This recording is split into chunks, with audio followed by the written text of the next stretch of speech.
Hello! Alors aujourd'hui, petite vidéo sur les gammes. Alors pourquoi faire des gammes? Déjà pour bosser la technique pianistique, l'égalité des doigts, la vitesse. Et puis ensuite les gammes, c'est le matériau de base de l'impro mélodique. Et puis les gammes développent l'oreille, puisqu'elles nous donnent les tonalités. À chaque tonalité correspond une gamme. Donc quand on connaît bien ces gammes, on peut souvent en déduire la tonalité dans laquelle on est. Et donc on sait quel est le premier degré, le cinquième degré, etc. Et ça, c'est des notions très importantes en jazz, que ça soit pour harmoniser ou pour improviser. Et c'est la raison pour laquelle il faut que vous connaissiez ces gammes par cœur, et c'est pour ça que je ne fournis pas de partition en PDF. Donc petit rappel, c'est un truc connu, mais je vous le mets ici. Pour trouver les altérations d'une gamme majeure, il faut déjà connaître l'ordre des dièses et l'ordre des bémols. Donc l'ordre des dièses, Fa, Do, Sol, Ré, La, Mi, Si, à apprendre par cœur. Fa, Do, Sol, Ré, La, Mi dièse, Si dièse. Et l'ordre des bémols, c'est l'inverse, Si, Mi, La, Ré, Sol, Do, Fa. Si, Mi, La, Ré, Sol, Do et Fa bémol. Alors la règle est la suivante. Quand il y a des dièses, le dernier dièse, c'est la sensible, c'est-à-dire le septième degré de la gamme. Donc par exemple, vous avez 3 dièses à la clé, c'est donc Fa, Do, Sol. Le dernier dièse, c'est donc Sol dièse. Et donc vous êtes en La majeur, puisque ce Sol dièse, c'est le septième degré.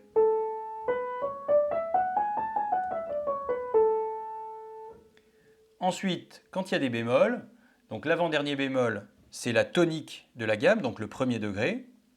Donc, imaginez, vous avez 3 bémols à la clé, Si, Mi et La, puisque l'ordre des bémols, c'est Si, Mi, La, Ré, Sol, Do, Fa. Donc l'avant-dernier, c'est Mi, Mi bémol, et donc vous êtes en Mi bémol majeur.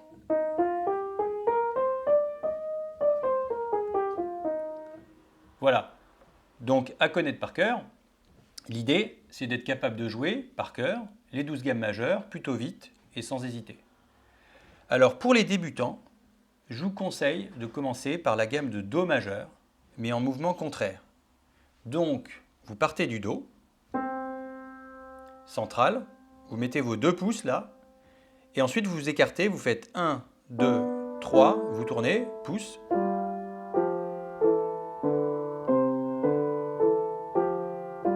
Et vous tournez après le pouce, vous mettez le 3. Voilà, ensuite vous pouvez vous entraîner sur 2 octaves, donc pour ça il faut remettre le pouce ici sur le Do, et puis de nouveau le pouce après le 3, et vous revenez.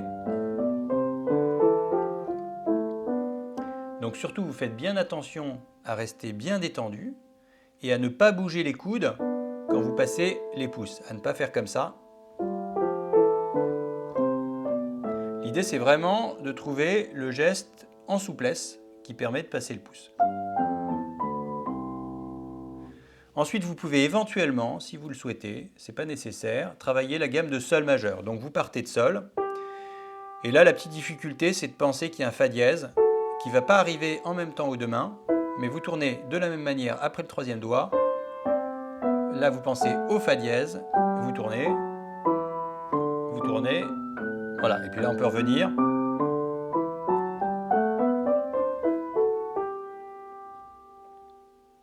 Ensuite, vous allez aborder les gammes en mouvement parallèle. Alors, il y a 2 gammes qui sont plus faciles que les autres, c'est la gamme de Fa majeur et la gamme de Si majeur. Pourquoi est-ce qu'elles sont plus faciles? Parce que ce sont des gammes qui, contrairement à la plupart des gammes majeures, ce sont des gammes où les pouces vont tourner en même temps. Donc Si majeur qui contient 5 dièses et Fa majeur qui contient 1 bémol. Donc on va commencer par Fa majeur. Donc on commence comme ça avec un 5e doigt main gauche, un pouce main droite, très classique. Et on tourne de manière à mettre son pouce aux 2 mains sur le Do. Puis sur le Fa. Puis sur le Do. Et pareil à la descente, pouce, pouce, pouce. Donc il y a une main qui tourne en mettant le pouce directement sur le Do et sur le Fa, et pendant ce temps-là, l'autre main tourne en mettant soit le 3, soit le 4, de manière à toujours arriver à mettre le pouce sur le Do et sur le Fa. Ensuite, Si majeur. Alors pour Si majeur, vous commencez avec un 4e doigt à la main gauche, un pouce à la main droite. Et là, on met le pouce sur le Mi et sur le Si.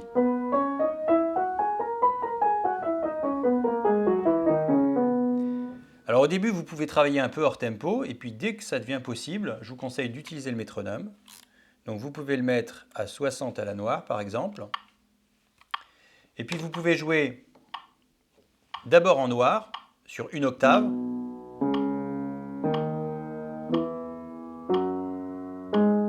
Donc vous faites une octave, vous redescendez.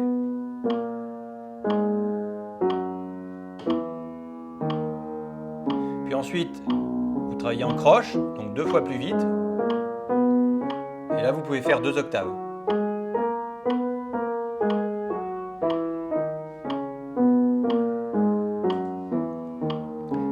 Puis ensuite, triolet. Sur 3 octaves.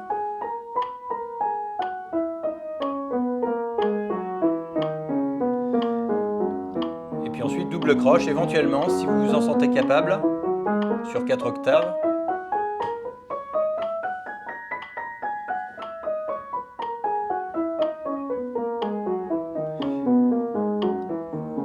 En veillant à toujours rester le plus détendu possible. Et puis ensuite, vous pouvez aborder Do majeur. Alors Do majeur, donc je vous ai expliqué, il y a une petite difficulté, c'est le passage du pouce qui ne se fait pas en même temps aux deux mains, ou en tout cas pas chaque fois, puisque il se fait d'abord à la main droite quand on monte, et puis ensuite il y a le pouce main gauche. Puis ensuite on tourne 3, et on met le pouce quand même aux deux mains en même temps sur les dos. Puis 4, pouce sur le Fa, et 3 main gauche.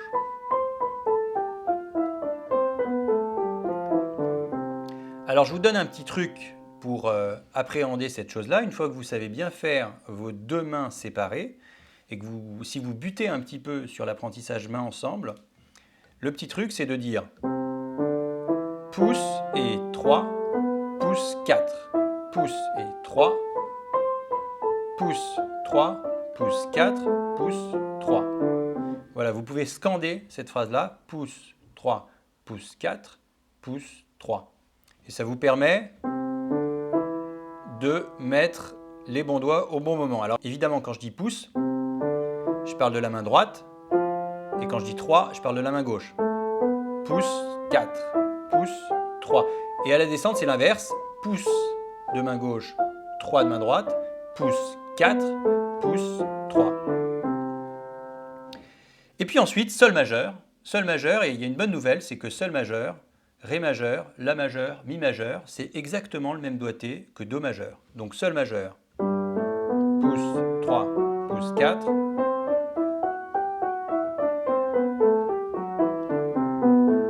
Ré majeur, même doigté. La majeur, 3 dièses à la clé, Fa do Sol. Mais c'est le même doigté. Et puis Mi majeur, même doigté avec 4 dièses.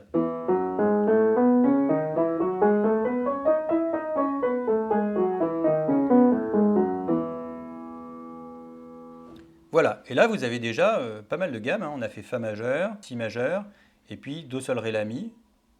Donc on a déjà 7 gammes. Et on va arriver sur des gammes un petit peu plus compliquées. Alors déjà, Fa dièse majeur, qui n'est pas une gamme très compliquée, puisque Fa dièse majeur, il y a une bonne nouvelle, c'est que les pouces vont être toujours en même temps. Par contre, il y a beaucoup de dièses. C'est ça qui rend la gamme un petit peu plus compliquée. On commence comme ça avec un quatrième doigt main gauche, un index main droite. Et puis on met le pouce sur le Si. Et puis sur le Mi dièse. Et on termine comme ça, avec un index aux deux mains.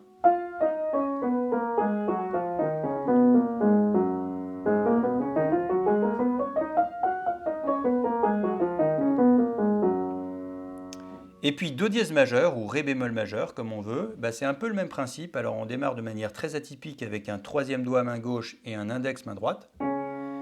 Et on tourne sur le Fa et sur le Do ou sur le Si dièse.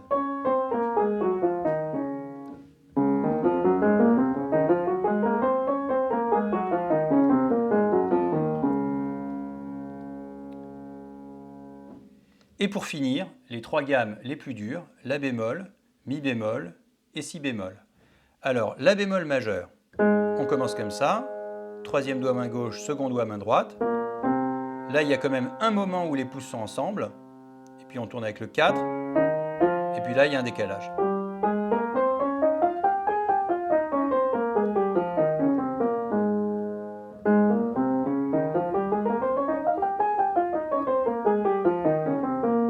Ensuite, mi bémol. Alors là, mi bémol, ça commence à devenir vraiment pénible parce que dès le départ, on démarre avec un index main droite et on va devoir tourner tout de suite. Puis ensuite, il y a le pouce main gauche, puis pouce main droite, puis pouce main gauche. Alors il existe d'autres doigtés pour la gamme de mi bémol majeur, mais moi c'est le doigté qui me paraît le plus logique.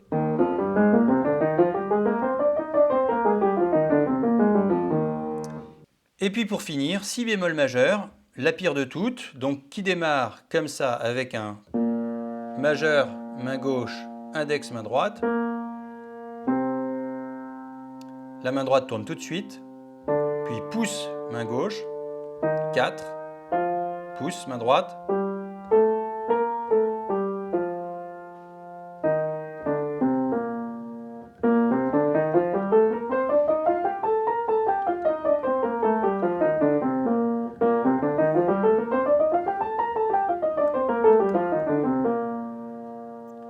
Alors rassurez-vous, en fin de vidéo, je vous mets quand même une fiche explicative. Je vous la dépose aussi en description avec les doigtés.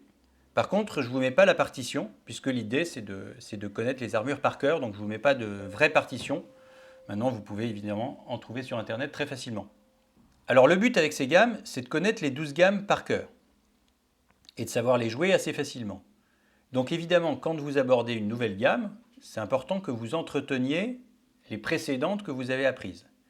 Et peu à peu, vous allez connaître les 12 gammes et puis augmenter un petit peu la vitesse.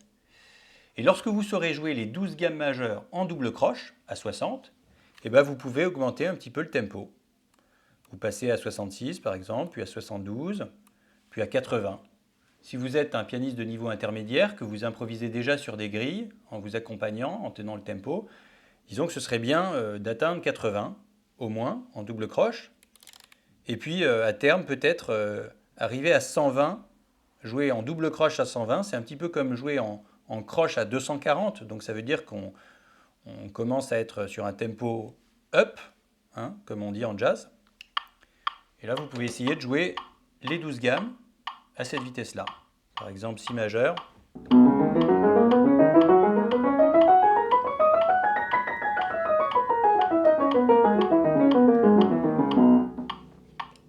Allez, bonne pratique, ciao!